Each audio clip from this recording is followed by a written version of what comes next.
This is the short box series of movements on the hלדר-בארל. This is a wonderful place to perform the short box simply because it gives a placement for the pelvis and much more feedback for the spine. And so the setup for this position is basically with the legs at 90-90. So we want to place the pelvis in such a way that when she rolls back, that she can place her sacrum back on the barrel. So go ahead and come back.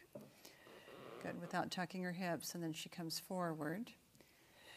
And the knees are at hip level, and the knees are directly over the ankles. And so this is a wonderful working position. I'm not going to keep Deb here too long. So lift up and out of the hips and take an initial contraction to open up your lower back.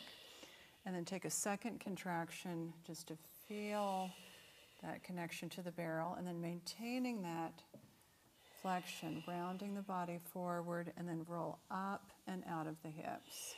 So again, it's 2 breaths back, opening up the hips on the first breath, touching the lumbar spine on the second, keeping that curved spine to come forward, and rolling up and out of the hips.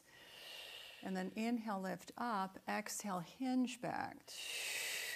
Inhale, lift, exhale, hinge. Simply opening and folding the hips, hinge back, one more time, hinge back, lift up, and find that lift again, up and out of your hips, rotate to the right, hinge on the diagonal, lifting up, coming center, rotate left, hinge on the diagonal, up, and center. One more each side.